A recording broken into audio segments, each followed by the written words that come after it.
Okay, guess we're going to start up again. At one point, you became a writer for Bob Hope. Right. How did that come about? Les White and Johnny Rapp were one of the top teams, and Johnny Rapp passed away. And they had to get a replacement. So they're looking for a replacement, and once again, my buddy Bob Schiller is in the room. So they said, who are we going to get for replacement? I said, how about Larry Rhine? And that's how I got on the Hope Show.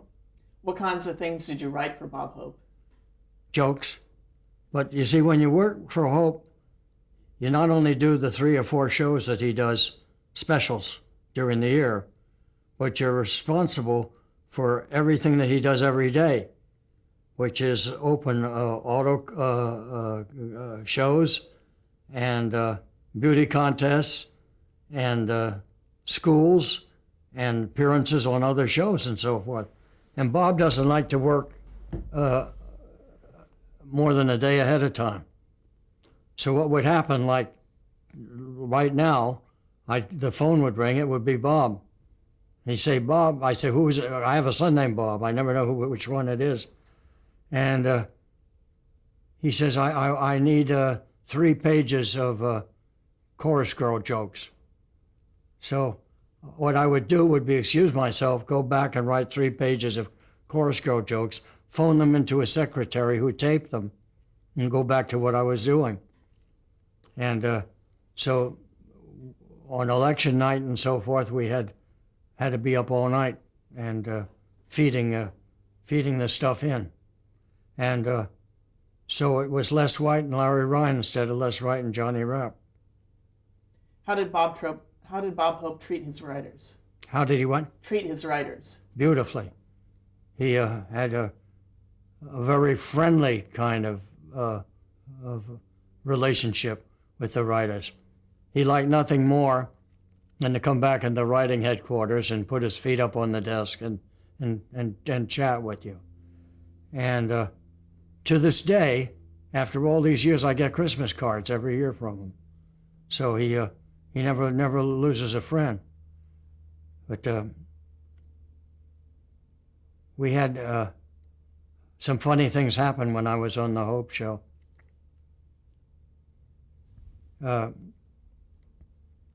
Bob resented the fact that Saturday Evening Post came out with the story that he was worth $500 million. And it demeaned him as one of the fellas. And we felt that right away. And he said, he says, this is a gross exaggeration. So there's Mr. Hope, you're wanted on stage. So he goes out on stage and says to the audience, it's a gross exaggeration. They didn't know what he was talking about. He says, oh, this article of mine that says I'm worth $500 million. He says, maybe 300. So to him, this made the difference. So when I left him to go on All in the Family, I said, it's how much I enjoy being with him. I said, it's too bad that we have to sever relationships. We've got so much in common. Neither of us is worth $500 million.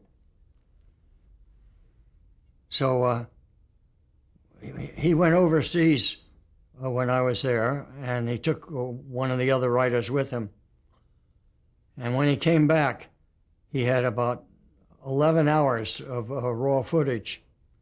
And Mort Lockman and I sat through all the footage. And it really told you the story that Hope was not going overseas to make some money or to make a television show. But he was filling a need for these kids because he was home to them. And when you saw these things with the kids, 1,000 kids there, they weren't all at that camp. They came in from 7 in the morning and then hiked in and drove in and so forth and waited hours to see Bob. And as they drove along, we had footage of these kids holding up signs. Hiya, Bob, say hello to Crosby, and all that sort of thing. And they all had their little cameras, to take. It was very cute, and it was a very necessary thing. So I'm sitting there with Mort Lockman and Hope, and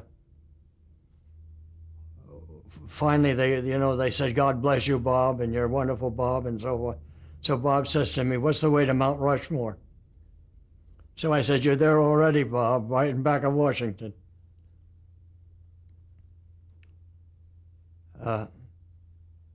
We tried to be topical, and right after the election, Spiro Agnew called Hope, and he says they're roasting me at the Gridiron Club, and he says, he says, "I know nothing about any jokes or anything."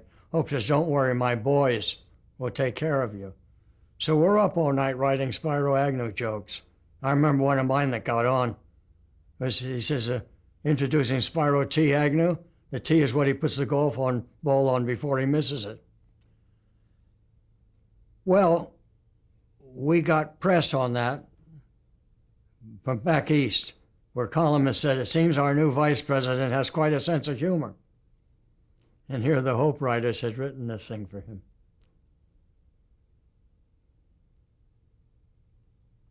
Now, around this period, you also worked on Here's Lucy.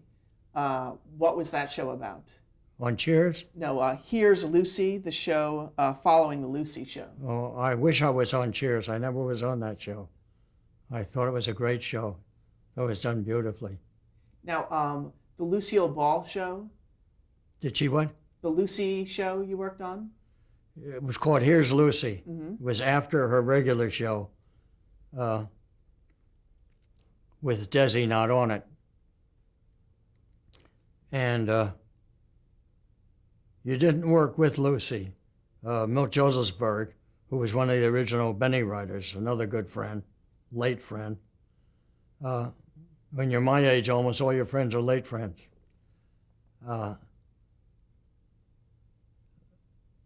Lucy,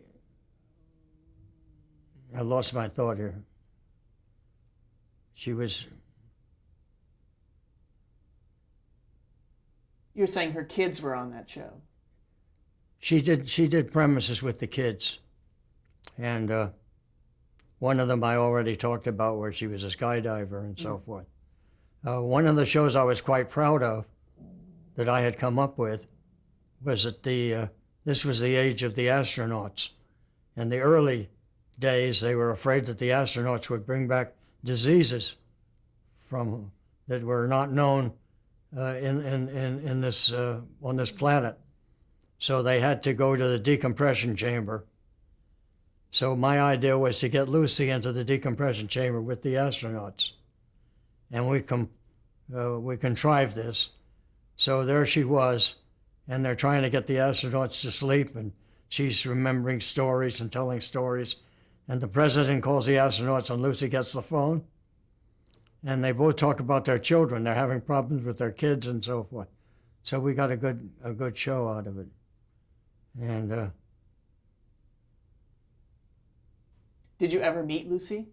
yes, but very briefly, very briefly. We brought the children to the show. They requested that we sit in the audience, which writers don't like, because you have to laugh at your own jokes.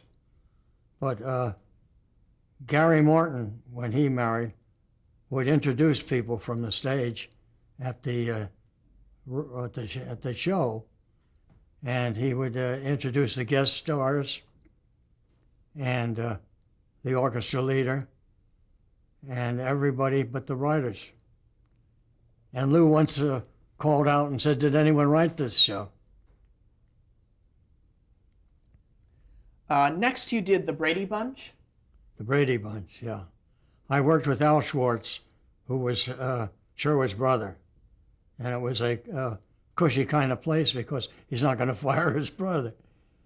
And we would go to Sherwood with the stories, and he'd okay the story, and then we would write the show. We wrote the famous one where she's hit on the nose with a football. Marcia gets hit. Yeah, Marcia. And Paramount did the Brady Bunch movie. And I was horrified to see that they had taken things from our premises and our characters and our dialogue, and had never advised us of it, had never paid us for it. So I went to bat with the thing with the lawyers from the guild, and I got all the writers together, and each of us got $5,000 from Paramount. And to show what cowards they were, they sent us the checks in an unmarked envelope, and with no clearance and no nothing to sign. They realized what they had done. We also had a play that Al and I were paid for that played out here, where they used one of our episodes. Was it that same one? Yeah. That was, she had a date with her boyfriend and had a chance to date the captain of the football team. So she broke the date with the boyfriend. She said sometimes things come up. And so she's got the date with the captain of the football team. And her brothers are practicing football and hit her in the nose. And now she's got a big swollen nose. She has to break the date and so forth. These shows all had little morals to them and so forth.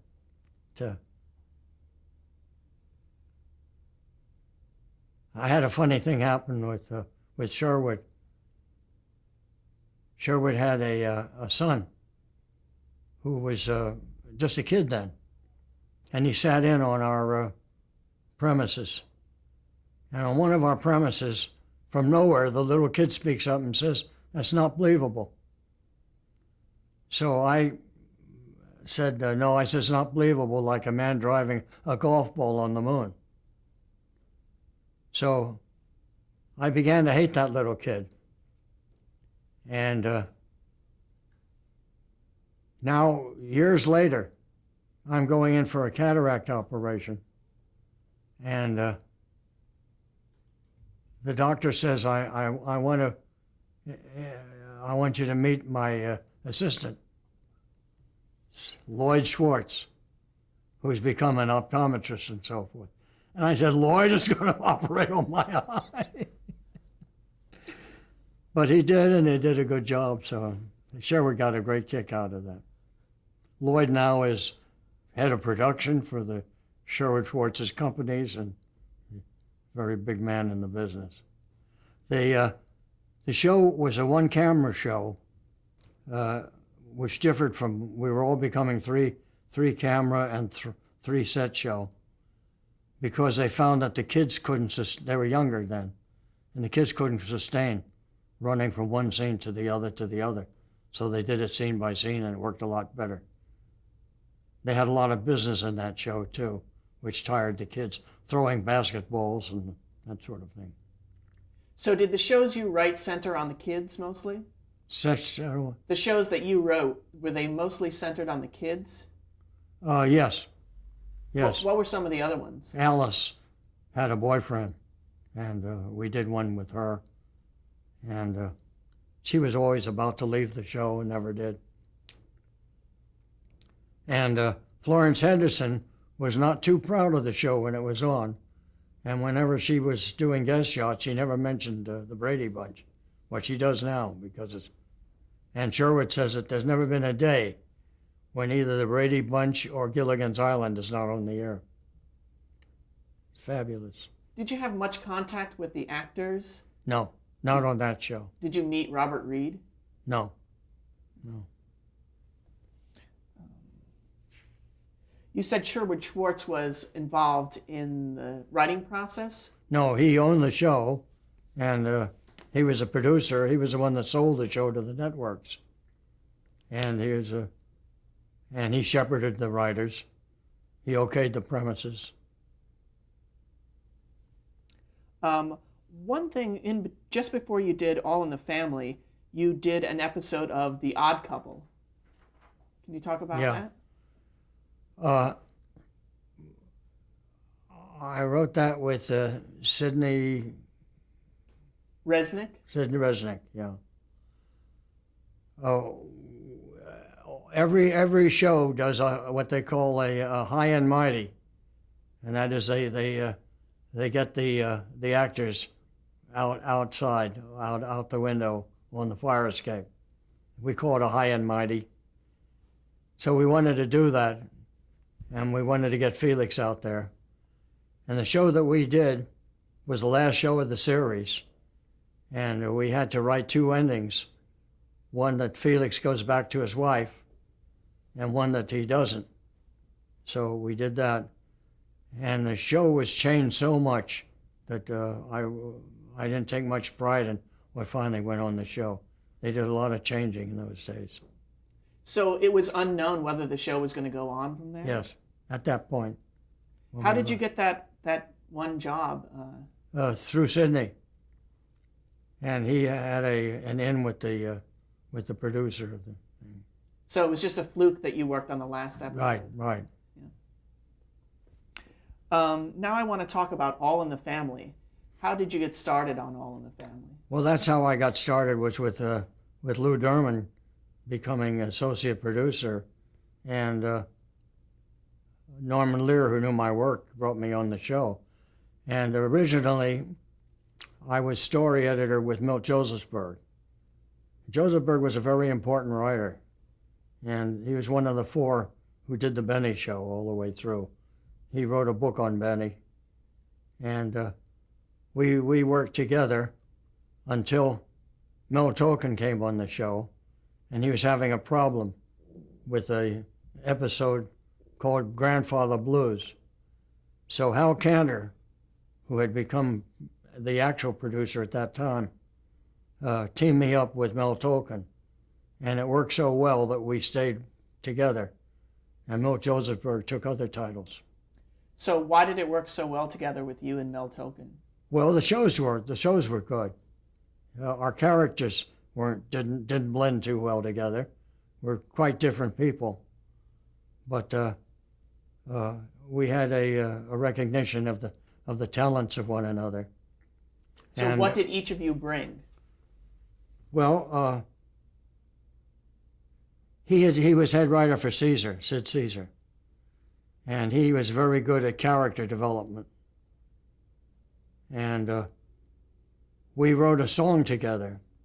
At that point, Bob Wood had become head of CBS, and first thing he did was to fire Skelton and Benny, kick them off the show, off the network. And these were two highly rated shows. But Bob Wood didn't like the demographics because it's just the older people were watching. So he wanted something that younger people could watch too. So he put this show on, stuck his neck out, and took a big chance. And so when the series was about halfway through, the Council of Christians and Jews gave a soiree for Bob Wood. It was sponsored by CBS to praise Bob Wood for taking on all of the family when no one else would do it.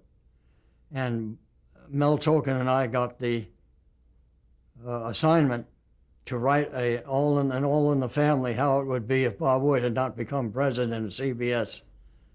And not only did we write it, but we wrote a song. We rewrote the theme. The theme was Those Were the Days. And we wrote one called These Are the Days. And see if I can remember it. Television's grown up now. No one needs a marriage vow. Folks go to the toilet now. These are the days. Single girls can take the pill. Charlie can propose to Bill. And you can say hell and damn and tush and potty out loud. You can have a pregnancy. John Boy now can have VD and a quick vasectomy. These are the days. And Bob Wood, who we'd never met, sent us each a beautiful television set. Can you imagine this? The next morning, we got a big carton came in. We said, "What is this?" and so forth. That was, he really appreciated that. That's a great story. Yeah. Now, how had you been watching the show before you started on All in the Family? Oh yes, yeah. So you knew that. Well, I saw the pilot, and I liked it so much I wrote these things. One of the things I wrote was Mike getting a job with a blacklisted magazine and shooting nude photos of Gloria. And that was one of the things that Norman said was the worst thing he ever saw and so forth. And later they did the show. But Norman was a instigator of the whole thing. He brought Till Death Do Us Part over, and he used a lot of his experiences. His father was like an Archie. And we cleared all the premises through him. And we had some pretty good writers on the show. We had. What was Norman Lear's relationship with the writers and the writing? With who? The writers and... well, he wrote the opening shows. And he had... he and Ed Simmons had written the... some of the early comedy shows. What was a typical work week like on All in the Family? Well, once again, we kept business hours. Kept business hours. And we worked with the cast more than any of the other shows I've ever done. And we had a run through at around 5 in the afternoon, which was taped. And then we had dinner, and at dinner we rewrote. And the actors were wonderful studies, because we would be long, we'd take hunks out and we'd do blends and so forth. They caught on to blends right away, and they knew their parts almost immediately.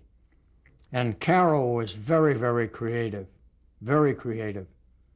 And he came up with lines and thoughts that in a million years no one but Carol could come up with. And that all added to the show. And we had good writing, and we had great direction. Paul Bogart was John Rich. These were fine directors.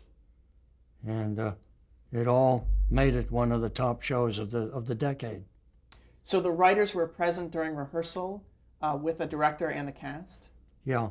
The director read the script for the run-through, for the dinner. The dinner, he read the script, and we decided what came in and what. So then we had an 8:30 show, and in the control booth, after it was all over, they would run the 2 tapes, and they would cut from one tape to the other, decide which was the best take. And once in a while, Norman would come in and say, we don't have a first act, or we don't have a third act. First acts you almost always have, because that sets up the story. Second acts, probably. Third acts are the ones that are the problem. And that meant that everybody had to work all night. But Norman had a very good feel for it. Can you talk about the regular actors, starting with Carroll O'Connor? About the what?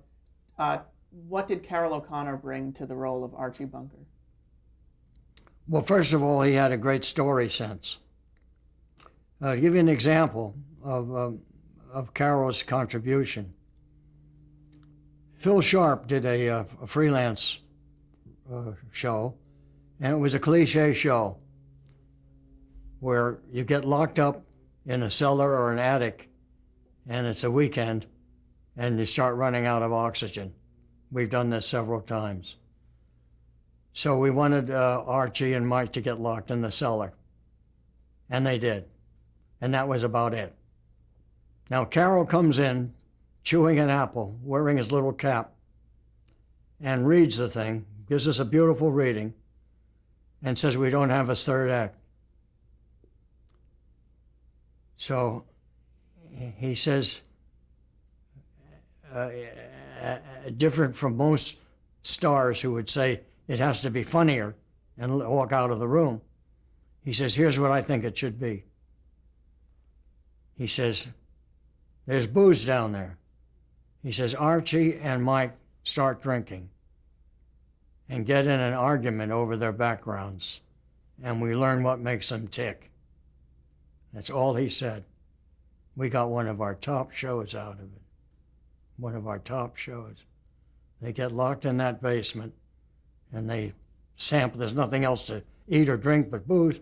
They sample it, get a little high, and he says, why do you hate me? Why do you hate me? Yeah, he says, I don't hate you. He says, I don't like you a lot. He says, after all, you married my daughter. Never should have done that. So they go into that. Finally, he says, well, he says, there was this nigger. And he says, that's another thing, Archie. Why do you say that? Why do I say it? What do you want me to call him, a kraut? He says, Archie, that's not very... He says, my father called him that. He says, well, your father was wrong. Wrong. He says, you're telling me my father was wrong? The guy that held my hand, took me to the park, the guy that showed me how to throw a baseball, you're telling him that he was wrong? Yes, he was, Arch. He was wrong. Well, this is what the thing was. We found out their backgrounds. Now, to show you Norman Lear's contribution, Norman says, we got to have something that embarrasses in their early days. He says, maybe he was called Archibald. We said, well, maybe. He says, but there should be something more interesting. So the writers are all there. So he says to the black writer, who was named Winston, he says, Winston, he says, you're a black, you have these problems.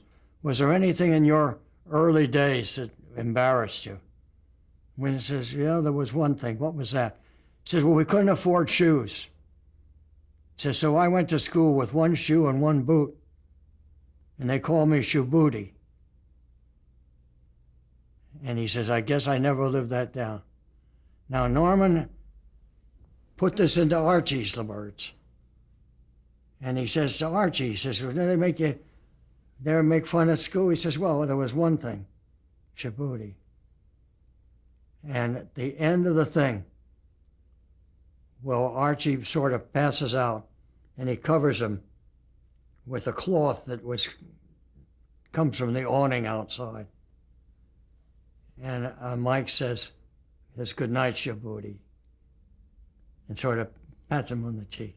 These two guys got together. That made the difference.